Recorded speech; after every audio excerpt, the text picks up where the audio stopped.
ನಮಸ್ಕಾರ, ನನ್ನ ಹೆಸರು ರೋಹನ್ ಭರತ್ ಚಂದ್ರ. ಇವತ್ತಿನ ವಿಡಿಯೋ ಸದ್ಯಕ್ಕೆ ITC ಅತಿ ದೊಡ್ಡ FMCG ಕಂಪನಿ ಫುಡ್ ಕ್ಯಾಟಗರಿಯಲ್ಲಿ. ಇವತ್ತಿನ ವಿಡಿಯೋಲಿ 3 ಪರ್ಟಿಕ್ಯುಲರ್ ಟಾಪಿಕ್ಸ್ ಮಾತಾಡ್ತೀನಿ ನಾನು. ತುಂಬ ಇಂಟ್ರೆಸ್ಟಿಂಗ್ ಟಾಪಿಕ್ಸ್, ಕಂಪ್ಲೀಟಾಗಿ ವಿಡಿಯೋ ನೋಡಿ. Topic number 1, ITC largest FMCG company in food business. ITC highest sales food ಪ್ರಾಡಕ್ಟ್ಸಲ್ಲಿ ರಿಪೋರ್ಟ್ ಮಾಡಿದ್ದಾರೆ ಈ ವರ್ಷ ಜಾನ್ವರಿ ಟು ಸೆಪ್ಟೆಂಬರ್ 2023 ಪೀರಿಯಡಲ್ಲಿ. ಹಾಗೂ ಅವರು ಅದಾನಿ, ವಿಲ್ಮರ್, ಬ್ರಿಟಾನಿಯಾ, ಪಾರ್ಲೆ ಅವರನ್ನೆಲ್ಲ ಬೀಟ್ ಮಾಡಿದ್ದಾರೆ. ಅವರ sales January to September 2023 17,100 crores ಆಗಿದೆ. ನಾನು ಬೇರೆ ಕಂಪ್ನೀಸು ಸೇಲ್ಸ್ ಹಾಕಿದ್ದೀನಿ. ಬ್ರಿಟಾನಿಯಾ 16,700 crores ಈ ವರ್ಷ ಫುಡ್ ಕ್ಯಾಟಗರಿಯಲ್ಲಿ. Adani, Wilmar 15,900 crores food category of FMCG products. Parle products 14,800 crores. HUL 12,200 crores. ITC 4th ಪೊಸಿಷನಲ್ಲಿತ್ತು FMCG ಫುಡ್ ಬಿಸ್ನೆಸ್ಸಲ್ಲಿ, ಹಾಗೂ ಈಗ ಫಸ್ಟ್ ಪೊಸಿಷನಿಗೆ ಬಂದಿದೆ. ಯಾಕಂದರೆ ಅದಾನಿ, ವಿಲ್ಮಾರ್ದು ಫುಡ್ ಬಿಸ್ನೆಸ್ಸಲ್ಲಿ ಮೇನ್ಲಿ ಅವ್ರದ್ದು ಎಡಿಬಲ್ ಆಯಿಲು, ಆ ಎಡಿಬಲ್ ಆಯಿಲ್ ಪ್ರೈಸಸ್ ಕಮ್ಮಿ ಆಗಿದೆ ಈ ವರ್ಷ. ಸೊ ಅದರಿಂದ ಅವರ ಟೋಟಲ್ ಸೇಲ್ಸ್ ಬಿದ್ದಿದೆ. ಅದೇ ಥರ ITCಗೂ ಬೆನಿಫಿಟ್ ಆಗಿದೆ. ಆಟ ಪ್ರೈಸಸ್ ಈ ವರ್ಷ ಇನ್ಕ್ರೀಸ್ ಆಗಿದೆ. ಸೊ ಅವರ ಆಶೀರ್ವಾದ ಆಟ ಹೈಯರ್ ಪ್ರೈಸಲ್ಲಿ ಸೇಲ್ ಮಾಡಿದರು. ಇದು ಡೆಫಿನೆಟ್ ಆಗಿ ಪಾಸಿಟಿವ್ ಇಂಪ್ಯಾಕ್ಟ್ ಆಗುತ್ತೆ ITC ಸ್ಟಾಕ್ ಮೇಲೆ. ಇನ್ನು ಕೆಲವು ಕ್ವಾರ್ಟರಲ್ಲಿ ಇದೇ ಥರ ಅವರ ಪೊಸಿಷನನ್ನು ಮೇಂಟೈನ್ ಮಾಡಿದರೆ. ಹಾಗೂ ಲಾಸ್ಟ್ 1 ಇಯರಲ್ಲಿ ITC ಶೇರ್ಸ್ ಔಟ್ ಪರ್ಫಾರ್ಮ್ ಮಾಡಿದೆ. ಓವರ್ ಆಲ್ ಇಂಡೆಕ್ಸನ್ನು 35% ಗ್ರೋ ಆಗಿದೆ ITC ಶೇರ್ಸು. ಹಾಗೂ ನಿಫ್ಟಿ 50 13% ಮೇಲೆ ಹೋಗಿದೆ. ಈಗ topic number 2, more than 10,000 fuel pumps have EV charging. ಇದೊಂದು ವೆರಿ ಗುಡ್ ನ್ಯೂಸು ಆಟೋಮೊಬೈಲ್ ಕಂಪ್ನೀಸ್ಗೆ ಹಾಗೂ ಕಸ್ಟಮರ್ಸಿಗೂ. ಮೋರ್ ದೆನ್ 10,000 ಫ್ಯೂಲ್ ಪಂಪ್ಸಲ್ಲಿ ಎಲೆಕ್ಟ್ರಿಕ್ ವೆಹಿಕಲ್ ಚಾರ್ಜಿಂಗ್ ಫೆಸಿಲಿಟಿ ಇಂಡಿಯಾದಲ್ಲಿ ಸದ್ಯಕ್ಕಿದೆ.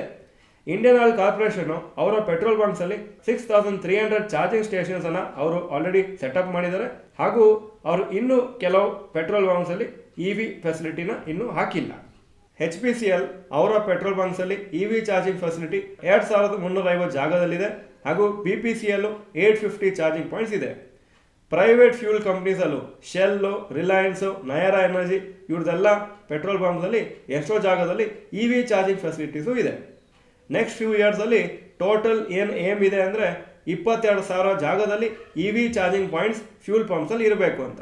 ಆವಾಗ ಏನಾಗುತ್ತೆ, ಒಂದು ಎನ್ಕರೇಜ್ಮೆಂಟ್ ಆಗುತ್ತೆ, ಒಂದು ಕಾನ್ಫಿಡೆನ್ಸ್ ಬರುತ್ತೆ ಕನ್ಸ್ಯೂಮರ್ಸಿಗೆ. ನಾನು ಎಲೆಕ್ಟ್ರಿಕ್ ಕಾರ್ ತೊಗೊಂಡ್ರೆ ನನಗೇನಾದರೂ ಚಾರ್ಜ್ ಕಮ್ಮಿ ಆದರೆ ಆವಾಗ ಈ ಥರ ಪೆಟ್ರೋಲ್ ಬಂಕ್ಸಲ್ಲಿ ಚಾರ್ಜ್ ಮಾಡ್ಬೋದು ಅಂತ.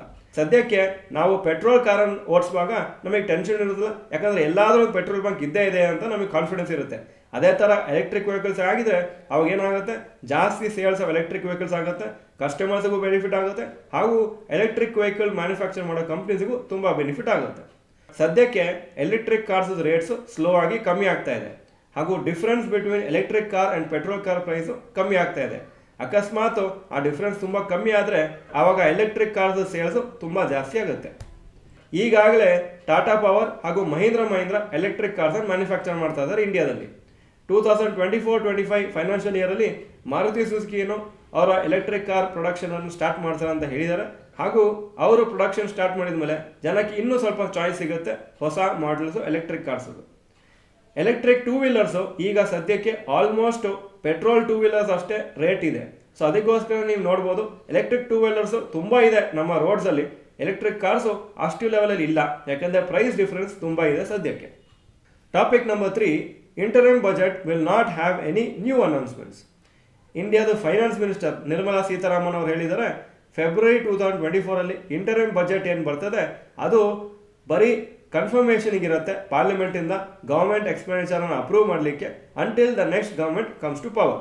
ಅಂದರೆ ಅವ್ರು ಏನು ಹೇಳ್ತಾ ಇದ್ದಾರೆ ಅಂದರೆ, ಯಾವುದು ಸ್ಪೆಕ್ಟ್ಯಾಕ್ಯುಲರ್ ಅನೌನ್ಸ್ಮೆಂಟ್, ಹೊಸ ಅನೌನ್ಸ್ಮೆಂಟ್ಸು, ಹೊಸ ಏನೋ ಒಂದು ಟ್ಯಾಕ್ಸ್ ಚೇಂಜಸ್ಸು ಅದೆಲ್ಲ ಫೆಬ್ರವರಿಯಲ್ಲಿ ಅನೌನ್ಸ್ ಮಾಡೋದಿಲ್ಲ. ಅದೇನಿದ್ರು ಫುಲ್ ಬಜೆಟ್ ಸ್ಪೀಡಲ್ಲಿ ಜುಲೈಯಲ್ಲಿ ಅನೌನ್ಸ್ ಮಾಡ್ತೀವಿ ಅಂತ. ಆವಾಗ ಹೊಸ ಗೌರ್ಮೆಂಟ್ ಫಾರ್ಮ್ ಆಗಿರ್ತದೆ. ಸೊ ಆವಾಗ ಅವ್ರಿಗೆ ಮೆಜಾರಿಟಿ ಇದ್ದು ಆವಾಗ ಕ್ಲೀನಾಗಿ ಅವರು ಡಿಸಿಷನ್ ತಗೋಬೋದು. ಈ ಅನೌನ್ಸ್ಮೆಂಟಿಂದ ಸುಮಾರು ಅನ್ಸರ್ಟೆಂಟಿ ನಮ್ಮ ಸ್ಟಾಕ್ ಮಾರ್ಕೆಟ್ಸಿಗೆ ಕಮ್ಮಿ ಆಗುತ್ತೆ. ಯಾಕಂದರೆ ಯೂಶುವಲಾಗಿ ಏನಾಗುತ್ತೆ ಅಂದರೆ ಬಜೆಟಲ್ಲಿ ಏನೋ ಅನೌನ್ಸ್ಮೆಂಟ್ ಆಗ್ಬೋದಂತ ಸ್ಟಾಕ್ ಮಾರ್ಕೆಟ್ಸು ಸ್ವಲ್ಪ ನರ್ವಸ್ಸು ಹಾಗೂ ವಾಲಟೈಲ್ ಇರೋ ಚಾನ್ಸಸ್ ಇರುತ್ತೆ. ಯೂಶುವಲಾಗಿ ನೀವು ನೋಡಿದರೆ ಜಾನ್ವರಿ ತಿಂಗಳಲ್ಲಿ ಸ್ಟಾಕ್ ಮಾರ್ಕೆಟ್ಸ್ ಸ್ವಲ್ಪ ಕ್ವೈಟ್ ಆಗಿರುತ್ತೆ, ಡಲ್ ಆಗಿರುತ್ತೆ. ಯಾಕಂದರೆ ಫೆಬ್ರವರಿ ಅನೌನ್ಸ್ಮೆಂಟ್ ಬರ್ತಾ ಇದೆ. ಆ ಅನೌನ್ಸ್ಮೆಂಟ್ ಬಂದ ಮೇಲೆ ನಾವು ಇನ್ವೆಸ್ಟ್ಮೆಂಟ್ ಡಿಸಿಷನ್ ತೊಗೊಳ್ಳುವ ಅಂತ ಸುಮಾರು ಜನ ಕಾಯ್ತಾ ಇರ್ತಾರೆ. ಈ ಸತಿ ಆ 1 ಫೆಬ್ರವರಿ ಅನೌನ್ಸ್ಮೆಂಟ್ ಅಷ್ಟು ಇಂಪಾರ್ಟೆಂಟ್ ಆಗೋದಿಲ್ಲ, ಯಾಕಂದರೆ ಜನರಲ್ ಎಲೆಕ್ಷನ್ಸ್ ಬರ್ತಾ ಇದೆ. ಸೊ ಇದೊಂದು ಗುಡ್ ನ್ಯೂಸು. ಜಾನ್ವರಿಯಲ್ಲೂ ಮಾರ್ಕೆಟು ನಾರ್ಮಲ್ ಆಗಿ ಟ್ರೇಡ್ ಆಗ್ಬೋದು. ತುಂಬ ಭಯದಲ್ಲಿ ಮಾರ್ಕೆಟ್ಸನ್ನು ನೋಡೋ ನೆಸೆಸಿಟಿ ಇರುವುದಿಲ್ಲ. ಈ ವಿಡಿಯೋ ಚೆನ್ನಾಗಿದ್ರೆ ಲೈಕ್ ಬಟನ್ ಪ್ರೆಸ್ ಮಾಡಿ. ಹಾಗೂ ಒಂದು ಕ್ವೆಶ್ಚನ್ ನಿಮಗೆ, ನಮ್ಮ ಇಂಡಿಯಾದಲ್ಲಿ ಯಾವ finance minister highest number of ಬಜೆಟ್ಸನ್ನು ಪ್ರೆಸೆಂಟ್ ಮಾಡಿದ್ದಾರೆ? A P Chidambaram, B Pranab Mukherjee, C Morarji Desai ಹಾಗೂ ಡಿ ಮನಮೋಹನ್ ಸಿಂಗ್. ನಾವು ಈ ಥರ ಪ್ರಶ್ನೆ ಕೇಳುವಾಗ ಫಸ್ಟ್ ನೀವೇನು ಮಾಡಬೇಕಂದ್ರೆ ನಿಮ್ಮ ಊಹೆನ, ನಿಮ್ಮ ಗೆಸ್ಸನ್ನು, ಆನ್ಸರನ್ನು ಕಮೆಂಟ್ ಸೆಕ್ಷನ್ ಬರೆಯೋದು. ಮತ್ತೆ ಇದನ್ನು ಗೂಗಲ್ ಮಾಡಿ ಕರೆಕ್ಟ್ ಆನ್ಸರನ್ನು ತಿಳ್ಕೊಳ್ಳುವಾಗ ನಿಮಗೆ ಹೊಸ ಇನ್ಫಾರ್ಮೇಷನ್ ಗೊತ್ತಾಗುತ್ತೆ. ನೀವು ಗೂಗಲ್ ಮಾಡಿ ಆ ಇನ್ಫಾರ್ಮೇಷನನ್ನು ಏನು ಕರೆಕ್ಟ್ ಆನ್ಸರ್ ಅಂತ ನೋಡೋದಿಲ್ಲ ಅಂದರೆ ಅವಾಗ ಏನಾಗುತ್ತೆ, ನಿಮಗೆ ಹೊಸ ಇನ್ಫಾರ್ಮೇಷನ್ ಬಂದಿರೋದಿಲ್ಲ. ಸೊ ಯಾವಾಗಲೂ ಈ ಕ್ವಶನನ್ನು ನೀವು ಫಸ್ಟ್ ಗೆಸ್ ಮಾಡಿ ರೈಟ್ ಅಥವಾ ರಾಂಗ್ ಅಂತ ಮತ್ತೆ ನೀವು ವೆರಿಫೈ ಮಾಡಲಿಕ್ಕೆ ಗೂಗಲ್ ಮಾಡ್ಬೋದು.